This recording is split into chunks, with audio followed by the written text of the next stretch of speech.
Hello welcome to my channel. ഇന്ന് നമ്മൾ നോക്കാൻ പോകുന്ന ടോപ്പിക്ക് പ്രത്യേക പരിഗണന അർഹിക്കുന്നവരുടെ പഠനം. സാധാരണ ശിശുക്കളിൽ നിന്ന് വ്യത്യസ്തമാം വിധം വേറിട്ട് നിൽക്കുന്ന കുട്ടികൾക്കാണ് നമ്മൾ പറയുന്നത് പ്രത്യേക പരിഗണന അർഹിക്കുന്ന കുട്ടികളെന്ന്. പ്രത്യേക പരിഗണന അർഹിക്കുന്ന കുട്ടികളെ നമുക്ക് വിവിധ തരത്തിൽ നമുക്ക് വേർതിരിക്കാനാകും അല്ലെങ്കിൽ വർഗീകരിക്കാനാകും. ഒന്ന്, സാമൂഹിക സാംസ്കാരിക പിന്നോക്ക അവസ്ഥയിലുള്ളവർ. രണ്ട്, ഭിന്നശേഷിക്കാരായ കുട്ടികൾ.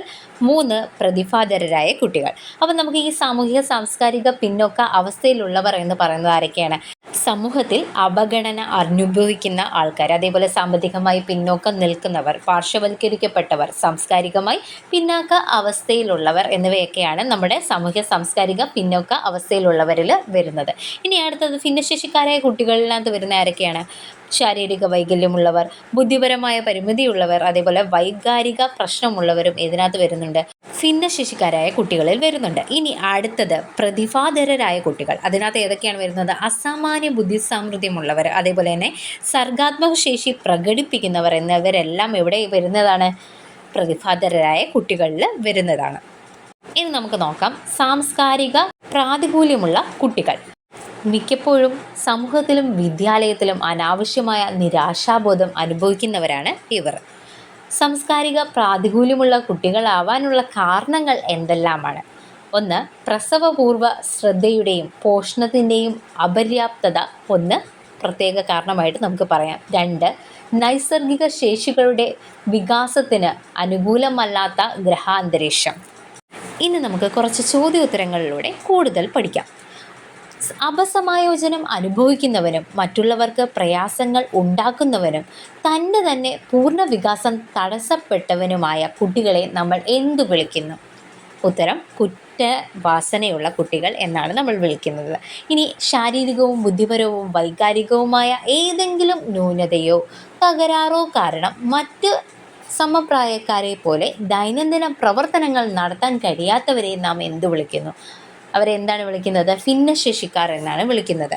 അങ്ങനെയെങ്കിൽ ഭിന്നശേഷിക്കാരുടെ പരിമിതികൾ എന്തെല്ലാം? നമുക്ക് ഒരു 4 പരിമിതി നോക്കാം. ഒന്ന്, ചലനപരമായ പ്രശ്നങ്ങൾ കാരണം ദൈനംദിന കാര്യങ്ങൾ സ്വതന്ത്രമായി ചെയ്യാൻ ഇവർക്ക് സാധിക്കുന്നില്ല. രണ്ട്, ബുദ്ധിപരമായ പരിമിതി മൂലം വിവേകത്തോടെ പെരുമാറാൻ കഴിയാറില്ല. വെറും വരായികൾ മനസ്സിലാക്കാതെ പ്രവർത്തിക്കുക കാരണം എന്തിന് സാധ്യത ഉണ്ടാകുന്നു? അപകടങ്ങൾക്ക് സാധ്യത കൂടുന്നു അല്ലെങ്കിൽ സാധ്യത ഉണ്ടാകുന്നു. മൂന്ന്, സാമൂഹിക നിയമങ്ങൾ പാലിച്ചുകൊണ്ട് പെരുമാറാൻ ഇവർക്ക് കഴിയുന്നില്ല. 4, വികാരങ്ങളെ നിയന്ത്രിക്കാൻ കഴിയാതിരിക്കുക എന്നതാണ്. ഭിന്നശേഷിയുടെ പൊതുവായ കാരണങ്ങളെ നമുക്ക് പ്രധാനമായിട്ട് 2ആയിട്ട് തിരിക്കാം. ഒന്ന്, ജന്മനാ ഉള്ളതും മറ്റേത് എന്തായിരിക്കും? ആർജിച്ചതുമാണ്. അപ്പം ജന്മനാ ഉള്ള ഭിന്നശേഷിക്കാരുടെ കാരണങ്ങൾ എന്തൊക്കെയാണ്? ജീനുകളിലെ പരിമിതികളാവാം, അല്ലെങ്കിൽ മാതാപിതാക്കളുടെ രക്തഗ്രൂപ്പുകളിലെ പൊരുത്തക്കേടുകളാവാം, അതുമല്ലെങ്കിൽ എന്താണ്, രക്തബന്ധത്തിലുള്ളവർ തമ്മിലുള്ള വിവാഹമാകാം, അതുമല്ലെങ്കിൽ മാതാവിൻ്റെ ശരീരത്തിലെ ഹോർമോണുകളുടെ തകരാറോ, അല്ലെങ്കിൽ പ്രസവം ദീർഘിച്ചു പോകൽ, അല്ലെങ്കിൽ പ്രസവ സമയത്തുള്ള അധിക ഉത്കണ്ഠ, അല്ലെങ്കിൽ ജനന സമയത്ത് കുട്ടികളിലുണ്ടാകുന്ന മുറിവ്, ശ്വാസം മുട്ടൽ തുടങ്ങിയവയൊക്കെ ആവാം എന്തിന് കാരണം? ജന്മനായുള്ള ഭിന്നശേഷിയുടെ കാരണങ്ങൾ. അങ്ങനെയെങ്കിൽ ആർജിത കാരണങ്ങൾ എന്തൊക്കെയാവാം? ഭിന്നശേഷിക്കുള്ള ആർജിത കാരണങ്ങൾ എന്തൊക്കെയാവാം? പോളിയോ, ക്ഷയം, കുഷ്ഠം മുതലായവ മൂലമുണ്ടാകുന്ന അംഗപരിമിതികൾ ഒന്ന്. അടുത്തതോ, പക്ഷാഘാതം പോലെ തലച്ചോറിനും നാഡീവ്യൂഹത്തിനും ഉണ്ടാകുന്ന രോഗങ്ങൾ വേറൊന്ന്. അടുത്തത്, മുറിവുകൾ, അപകടങ്ങൾ, വീഴ്ച, ഒടിവ് മുതലായവ കൊണ്ടുണ്ടാകുന്ന അംഗപരിമിതികൾ. അടുത്തതോ, ലഹരി വസ്തുക്കളുടെ ഉപയോഗം മൂലമുണ്ടാകുന്ന ശാരീരിക മാനസിക ബുദ്ധിമുട്ടുകൾ എന്നിവയൊക്കെ എന്തിനകത്ത് വരുന്നതാണ്? ഭിന്നശേഷിക്കുള്ള ആർജിത കാരണങ്ങളാണ്. നമ്മൾ എന്താ പറഞ്ഞു വന്നത്? ചോദ്യങ്ങളിലൂടെ നമ്മൾ ഇനി പഠിക്കാൻ പോകുന്നത്. അപ്പോൾ ഇനി ഒരു ചോദ്യമാവാം, ക്ലാസ് മുറിയിൽ ബുദ്ധിപരമായ പരിമിതികളുള്ള കുട്ടികളെ നമ്മൾ എങ്ങനെ കണ്ടെത്തും? അതുമല്ലെങ്കിൽ കണ്ടെത്തുന്നതിന് സഹായിക്കുന്ന ലക്ഷണങ്ങൾ എന്തെല്ലാം? അപ്പം ഉത്തരം നോക്കിയാലോ. വളർച്ചയുടെ വിവിധ ഘട്ടങ്ങളിൽ, അതായത് മൈൽ സ്റ്റോൺസ് ഓഫ് ഡെവലപ്മെൻറ്റ് എന്തായിരിക്കും? ഇരിക്കൽ, നടക്കൽ, സംസാരിക്കൽ, അങ്ങനെയുള്ള ഓരോ കാര്യങ്ങളില്ലേ മൈൽ സ്റ്റോൺസ്. ഇവ നമുക്ക് കാലതാമസം ഉണ്ടാവുന്നുണ്ടോ എന്ന് നമുക്ക് മനസ്സിലാവും. കാര്യം എന്താ? ഓരോ പ്രായത്തിലും കുഞ്ഞുങ്ങൾ ചെയ്യുന്ന കാര്യങ്ങളൊക്കെ നമുക്കറിയുന്ന കാര്യമാണല്ലേ, നമ്മൾ പഠിച്ചിട്ടുണ്ട്. ഈ ഒരു പ്രായത്തിൽ നമ്മൾ ഏത് ക്ലാസ്സിൽ പോകുന്നോ ആ ഒരു പ്രായത്തിലുള്ള കുട്ടികൾ അതൊക്കെ ചെയ്യുന്നുണ്ടോ ഇല്ലയോ എന്ന് നോക്കിയാൽ തന്നെ നമുക്ക് അത് കണ്ടെത്താൻ പറ്റും. അടുത്തതോ, മുഖത്ത് കാണുന്ന എന്തായിരിക്കും അസ്വാഭാവികത? ഒന്ന് നമുക്ക് പറയാവുന്നതാണ്. ഭക്ഷണം സ്വയം കഴിക്കാതിരിക്കുക, നിർദ്ദേശങ്ങൾക്കനുസരിച്ച് പ്രവർത്തിക്കുന്നതിന് ബുദ്ധിമുട്ട് പ്രകടിപ്പിക്കുക, അതേപോലെ വായിൽ നിന്ന് എപ്പോഴും എന്ത് വരും, ഉമിനീര് ഒഴുകുക തുടങ്ങിയവ നമുക്ക് എന്തിൻ്റെ ലക്ഷണങ്ങളായിട്ട് പറയാം? ഈ ഒരു കുഞ്ഞുങ്ങളുടെ പരിമിതി, ബുദ്ധിപരമായ പരിമിതിയുള്ള കുട്ടികളുടെ ലക്ഷണങ്ങളായിട്ട് പറയാം. പിന്നെയുണ്ട് പെട്ടെന്ന് ദേഷ്യപ്പെടുകയും വികാരങ്ങൾ നിയന്ത്രിക്കാൻ കഴിയാതിരിക്കുകയും ചെയ്യുന്ന കുട്ടികളുമുണ്ട്. അപ്പം ഇതെല്ലാം എന്തിൻ്റെ ലക്ഷണങ്ങളാണ്? ക്ലാസ് മുറിയിൽ ബുദ്ധിപരമായ പരിമിതികളുള്ള കുട്ടികളെ കണ്ടെത്തുന്നതിനുള്ള ലക്ഷണങ്ങളാണ്. ഇനി അടുത്തൊരു ചോദ്യം, കേൾവിയിൽ ഉണ്ടാകുന്ന തകരാറുകൾ അളന്ന് തിട്ടപ്പെടുത്തുന്നതിനുള്ള ടെസ്റ്റിൻ്റെ പേരെന്താണ്? ഉത്തരം ഓഡിയോഗ്രാം. ഓഡിയോഗ്രാമിനെ കുറിച്ച് പറയുമ്പോൾ എന്തായാലും കേൾവി ദിനം, ലോക കേൾവി ദിനം എന്നാന്നും കൂടെ ഒന്ന് നമുക്കൊന്ന് അറിഞ്ഞിരിക്കാം. മാർച്ച് 3 ലോക കേൾവി ദിനം. സാധാരണ വിദ്യാർത്ഥികളെക്കാൾ പ്രതിഭാസമ്പന്നരായി കാണുന്ന കുട്ടികളെ നമ്മൾ ഐക്യു കൂടുതലുള്ള കുട്ടികളെന്നാണോ ഐക്യു കുറവുള്ള കുട്ടികൾ എന്നാണോ നമ്മൾ പറയുന്നത്? ഐക്യു കൂടുതലുള്ള കുട്ടികൾ. അങ്ങനെയെങ്കിൽ അടുത്തൊരു ചോദ്യം, എത്രയിൽ കൂടുതലുള്ള കുട്ടികളായിരിക്കും ഈ ഒരു സാധാരണ വിദ്യാർത്ഥികളെക്കാൾ പ്രതിഭാസമ്പന്നരായി നമ്മൾ കണക്കാക്കുന്നത്?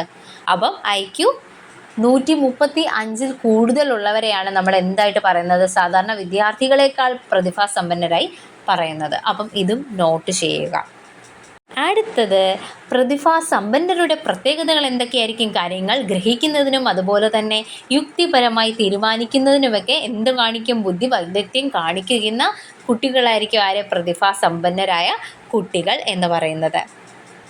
അങ്ങനെയെങ്കിൽ ഇത്തരത്തിലുള്ള പ്രതിഭാസമ്പന്നരായ കുട്ടികളെ അല്ലെങ്കിൽ വിദ്യാർത്ഥികളെ കണ്ടുപിടിക്കാൻ എന്തെങ്കിലും മാർഗങ്ങളുണ്ടോ? ഒന്നെന്താണ്? മാനകീകൃത ബുദ്ധിശോധകം. 2 മാനകീകൃത സിദ്ധിശോധകം. 3 മുൻപ് പഠിച്ച ക്ലാസ്സുകളിലെ പ്രോഗ്രസ് റിപ്പോർട്ട്. അടുത്തതോ, അധ്യാപകരുടെ നിരീക്ഷണം. ഈ പറഞ്ഞവയിലൂടെ നമുക്ക് എന്ത് കണ്ടുപിടിക്കാൻ പറ്റും? പ്രതിഭാസമ്പന്നരായ വിദ്യാർത്ഥികളെ നമുക്ക് കണ്ടുപിടിക്കാവുന്നതാണ്. ഇനി അടുത്തൊരു ചോദ്യം, സൃഷ്ടിക്കാനും കണ്ടുപിടിക്കാനും ഒരു പുതിയ ആശയമോ വസ്തുവോ നിർമ്മിക്കാനുമുള്ള ശേഷി പുലർത്തുന്ന ശിശുവിനെ നമ്മൾ എന്ത് വിളിക്കുന്നു? ഉത്തരം സർഗപരതയുള്ള ശിശു അല്ലെങ്കിൽ ക്രിയേറ്റീവ് ചൈൽഡ് എന്നാണ് നമ്മൾ പറയുന്നത്. മുമ്പ് പറഞ്ഞിരുന്നു ഐക്യു 135 കൂടുതലുള്ളവരെ നമ്മൾ എന്താ പറയുന്നത്? സാധാരണ വിദ്യാർത്ഥികളെക്കാൾ പ്രതിഭാസമ്പന്നരായിട്ട് നമ്മൾ കണക്കാക്കുന്നു എന്ന് പറഞ്ഞു. അങ്ങനെയെങ്കിൽ ഐക്യു 70 മുകളിലുണ്ടെങ്കിലും മറ്റു കുട്ടികളെ അപേക്ഷിച്ച് മന്ദഗതിയിൽ പഠിക്കാൻ കഴിയുന്നവരെ നമ്മൾ എന്തായിരിക്കും പറയുന്നത്? മന്ദപഠിതാക്കൾ എന്നാണ് പറയുന്നത്. ഇവർ വൈജ്ഞാനിക മണ്ഡല പ്രവർത്തനം വളരെ മന്ദഗതിയിലും അതേപോലെ പ്രശ്നപരിഹരണ രീതിയിൽ വളരെ പിന്നിലും ക്രിയാത്മകമായ പ്രവൃത്തികളിൽ വളരെ പിന്നിലുമൊക്കെ ആയിരിക്കും നിൽക്കുന്നത്. സാമൂഹിക വൈകാരിക വികസനങ്ങളിൽ അപസമായോജനങ്ങൾ ഉണ്ടാകാനുള്ള സാധ്യതയുള്ള വിഭാഗമാണ് ഈ മന്ദപഠിതാക്കൾ എന്ന് പറയുന്നത്. ഇനി അടുത്തത്, നേട്ടങ്ങൾ സ്ഥിരമായി തൻ്റെ നൈസർഗിക ശേഷികൾക്ക് വളരെ താഴെ നിൽക്കുന്ന പഠിതാവിനെ നമ്മൾ എന്ത് പറയുന്നു? അണ്ടർ അച്ചീവർ എന്നാണ് പറയുന്നത്. അണ്ടർ അച്ചീവർ എന്നാണ് എന്ത് പറയുന്നത്? നേട്ടങ്ങൾ സ്ഥിരമായി തൻ്റെ നൈസർഗിക ശേഷികൾക്ക് വളരെ താഴെ നിൽക്കുന്ന പഠിതാവാണ് ആര്? അണ്ടർ അച്ചീവർ എന്ന് പറയുന്നത്. അതായത് ബുദ്ധി പരീക്ഷകൾ സൂചിപ്പിക്കുന്ന മാനത്തിന് താഴെയാണ് പഠനസിദ്ധിയെങ്കിൽ ആ കുട്ടിയെ നമുക്ക് എന്ത് പറയാം? അണ്ടർ അച്ചീവർ എന്ന് നമുക്ക് പറയാം. മുമ്പ് നമ്മൾ എന്താ പറഞ്ഞത്? ഐക്യു 70 മുകളിലുണ്ടെങ്കിലും മറ്റു കുട്ടികളെ അപേക്ഷിച്ച് മന്ദഗതിയിൽ പഠിക്കാൻ കഴിയുന്ന കുട്ടികളെ നമ്മൾ എന്ത് പറഞ്ഞു? മന്ദപഠിതാക്കൾ എന്ന് പറഞ്ഞു. അങ്ങനെയെങ്കിൽ ഐക്യു 70 താഴെയുള്ള കുട്ടികളെ നമ്മൾ എന്തായിരിക്കും പറയുന്നത്? മാനസിക മാന്ദ്യമുള്ള കുട്ടികൾ എന്നാണ് പറയുന്നത്. അടുത്ത ചോദ്യം, ശാരീരികമായും ഏതെങ്കിലും അപര്യാപ്തത മൂലം സാധാരണ പ്രവർത്തനങ്ങൾ നിയന്ത്രിക്കാൻ നിർബന്ധിതരാകുന്ന കുട്ടികളെ നമ്മൾ എന്ത് വിളിക്കുന്നു? ശാരീരിക വൈകല്യമുള്ള കുട്ടികൾ എന്ന് വിളിക്കുന്നു. 1995 ഇന്ത്യൻ പാർലമെൻറ്റ് പാസാക്കിയ PWD ആക്ട് പ്രകാരം ഭിന്നശേഷി വിഭാഗത്തിൽ ഉൾപ്പെടുത്തിയ 7 വിഭാഗങ്ങളാണുള്ളത്. ഏതൊക്കെയാണ്? 1 പൂർണ്ണാന്ധത അല്ലെങ്കിൽ ബ്ലൈൻഡ്നെസ്, 2 കാഴ്ചക്കുറവ്, 3 ഭേദമായ കുഷ്ഠരോഗം, 4 ചലനപരിമിതി, 5 ശ്രവണ വൈകല്യം, 6 ബുദ്ധിപരിമിതി, 7 മാനസിക രോഗം. ചികിത്സ കൊണ്ടോ കണ്ണട ഉപയോഗിച്ചോ കാഴ്ച ലഭിക്കാത്ത അവസ്ഥയാണ് ഇവിടെ നമ്മൾ പൂർണ്ണ അന്ധത എന്നുകൊണ്ട് ഉദ്ദേശിക്കുന്നത്. ഭാഗികമായ രീതിയിൽ കാഴ്ചാശക്തിയുള്ളവർ. സ്നെല്ലർ ചാർട്ട് പ്രകാരം ഇവരുടെ കാഴ്ച തീവ്രത എന്ന് പറയുന്നത് 8/18 അല്ലെങ്കിൽ 20/160 ആയിരിക്കും. ഇങ്ങനെയുള്ളവരെയാണ് നമ്മളിവിടെ എന്തായിട്ട് പറയുന്നത്? കാഴ്ചക്കുറവ് എന്ന് പറയുന്നത്. ഇനി ഭേദമായ കുഷ്ഠരോഗം എന്ന് പറയുന്ന രോഗം ഭേദമായെങ്കിലും കയ്യ്, കാല്, വിരലുകൾ തേഞ്ഞു പോയതിനാൽ വിരലുകൾ ഉപയോഗിച്ച് ചെയ്യേണ്ട എല്ലാ പ്രവർത്തനങ്ങളും ചെയ്യാൻ ബുദ്ധിമുട്ടുള്ള ആൾക്കാരെയാണ് ഇവിടെ എന്ത് പറയുന്നത്? ഭേദമായ കുഷ്ഠരോഗം എന്നിവയിൽ ഉദ്ദേശിക്കുന്നത്. ഇനി ചലനപരിമിതി എന്ന് പറയുന്നത് അസ്ഥി, നാഡി, പേശി സംബന്ധമായ പ്രയാസങ്ങളുള്ളവരെയാണ് എന്തിനകത്ത് വരുന്നത്? ചലനപരിമിതി ഉള്ളവരിൽ വരുന്നത്. ഇനി 5 ശ്രവണ വൈകല്യം. ഇവിടെ പൂർണ്ണമായി അല്ലെങ്കിൽ ഭാഗികമായി കേൾവി തകരാറുള്ളവരെ നമുക്ക് ഈ വിഭാഗത്തിൽ പെടുത്താവുന്നതാണ്. ഇനി ഒരു ചോദ്യമാവാം, കർണപുടത്തിന് എന്തെങ്കിലും തകരാറുണ്ടോ എന്ന് കണ്ടെത്തുന്ന ടെസ്റ്റിന് എന്താണ് പറയുന്നത്? ഉത്തരം എൻഡോസ്കോപ്പി. അടുത്ത ചോദ്യം, ഏറ്റവും സാധാരണമായ കേൾവി പരിശോധന ഏതാണ്? ഉത്തരം പ്യൂർടോൺ ഓഡിയോഗ്രാം. അടുത്ത ചോദ്യം, 4 വയസ്സിന് താഴെയുള്ളവർക്ക് ബുദ്ധിപരിമിതിയുള്ളവർക്കും നടത്തുന്ന കേൾവി പരിശോധനയുടെ പേര്? ഉത്തരം ഓട്ടോ അക്യൂസ്റ്റിക് എമിഷൻ. അടുത്ത ചോദ്യം, ശ്രവണ പരിമിതി മറികടക്കാൻ സ്വീകരിക്കുന്ന ചികിത്സാ രീതികൾ? ഉത്തരം ഹിയറിംഗ് എയ്ഡ്, കോക്ലിയർ ഇംപ്ലാന്റ് എന്നിവ. ബുദ്ധിപരമായ വളർച്ചാ വ്യതിയാനം കാരണം ആശയവിനിമയം, സാമൂഹിക ഇടപെടൽ, മാനസികമായ പക്വത, അപഗ്രഥനശേഷി എന്നിവയിൽ പ്രകടമായ കുറവ് അനുഭവിക്കുന്ന അവസ്ഥയാണ് ഇവിടെ ബുദ്ധിപരിമിതി എന്നുകൊണ്ട് ഉദ്ദേശിക്കുന്നത്. മനോരോഗത്താൽ മനസ്സിൻ്റെ സമനിലയിൽ വ്യതിയാനം സംഭവിക്കുന്നവരെയാണ് നമ്മൾ മാനസിക രോഗം കൊണ്ട് ഇവിടെ ഉദ്ദേശിക്കുന്നത്. ഇനി നമുക്ക് ഭിന്നശേഷിക്കാരുടെ അവകാശ സംരക്ഷണ നിയമം 2016 ഉൾപ്പെടുത്തിയ ഭിന്നശേഷിക്കാരായ 14 വിഭാഗക്കാരൊക്കെയാണെന്ന് നോക്കാം. നമ്മൾ നേരത്തെ പറഞ്ഞ 7 വിഭാഗമായിരുന്നു. ഇപ്പം നമ്മൾ പറയാൻ പോകുന്ന ഏതാണ്? 14 വിഭാഗക്കാരാണ്. ഏതൊക്കെയാണ്? ഡാർഫിസം, അതായത് ശരീരത്തിൻ്റെ വലുപ്പക്കുറവാണ് പ്രധാന ലക്ഷണമായിട്ട് ഇവിടെ വരുന്നത്. ശരാശരി വലുപ്പം എത്രയായിരിക്കും? 4 അടിയായിരിക്കും. ഒന്നാമത്തെ അതാണ് ഡാർഫിസം. രണ്ടാമത് വരുന്നത് ഓട്ടിസമാണ്, അതായത് ബ്രെയിനിലെ ന്യൂറോണുകളുടെ വികാസ തകരാറ് മൂലം ഉണ്ടാകുന്ന ഒരവസ്ഥയാണ് ഈ ഓട്ടിസം എന്ന് പറയുന്നത്.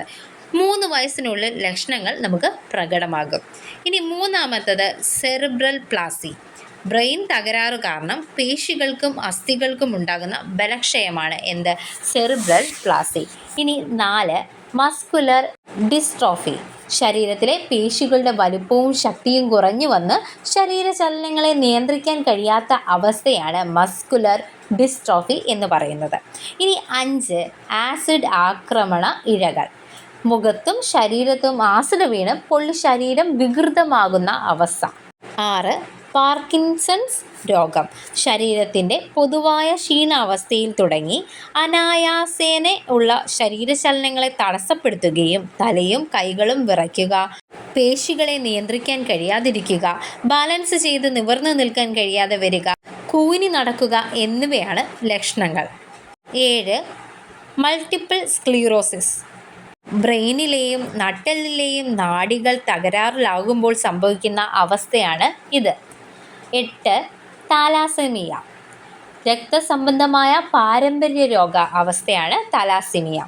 ഇനി 9 ഹീമോഫീലിയ. ശരീരത്തിലെ പ്രത്യേകതരം പ്രോട്ടീനുകളുടെ കുറവ് മൂലം രക്തം കട്ട പിടിക്കാൻ കഴിയാത്ത അവസ്ഥയാണ് ഹീമോഫീലിയ. 10 അരിവാൾ രോഗം അല്ലെങ്കിൽ സിക്കിൾ സെൽ ഡിസീസ്. രക്തസംബന്ധമായതും പൈതൃകമായി തന്നെ ലഭിക്കുന്നതുമായ ഒരു അസുഖമാണ് ഇത്. 11 തീവ്രമായ നാഡീ തകരാറുകൾ. ബ്രെയിന്, നട്ടെല്ല് ഇവയെ ബന്ധിപ്പിക്കുന്ന നാഡികൾ എന്നിവയ്ക്ക് സംഭവിക്കുന്ന രോഗ അവസ്ഥയാണ് ഇത്. 12 ഭാഷാ സംസാര വൈകല്യങ്ങൾ. ആശയവിനിമയ ഉപാധിയായ ഭാഷ സ്വായത്തമാക്കാനുള്ള പ്രയാസമാണ് ഇവിടെ നേരിടുന്നത്. 13 സവിശേഷമായ പഠന വൈകല്യം. ശ്രവണം, ഭാഷണം, വായന, എഴുത്ത്, യുക്തി, ചിന്തനം, ഗണിതം തുടങ്ങിയ ശേഷികൾ ആർജിക്കാനും പ്രയോഗിക്കാനും കഴിയാത്ത അവസ്ഥയാണ് എന്ത്? പഠന വൈകല്യം എന്ന് പറയുന്നത്. 13 ബഹുവിധ വൈകല്യങ്ങൾ അല്ലെങ്കിൽ മൾട്ടിപ്പിൾ ഡിസബിലിറ്റീസ്. ഒന്നിലധികം വൈകല്യങ്ങൾ ഒന്നിച്ച് ഒരാളിൽ കാണപ്പെടുന്ന അവസ്ഥയാണ് എന്ത്? ബഹുവിധ വൈകല്യങ്ങൾ. 14 പഠന വൈകല്യം. ഇനി നമുക്ക് ഭിന്നശേഷിക്കാരായവർക്ക് വേണ്ടി നടപ്പാക്കിയ പ്രധാന പരിപാടികൾ ഏതൊക്കെയാണെന്ന് നോക്കാം. 1. ദേശീയ വിദ്യാഭ്യാസ നയം NPE 1986. 2. തുടർച്ചയായ അധ്യാപക പരിശീലനങ്ങൾ. 3. Project on integrated education for disabled PIED 1986. 4. Programme of action POA 1992. 5. Revised IEDC scheme 1992. Thank you. കൂടുതൽ വീഡിയോകൾക്കായി ഈ ചാനൽ സബ്സ്ക്രൈബ് ചെയ്യുക.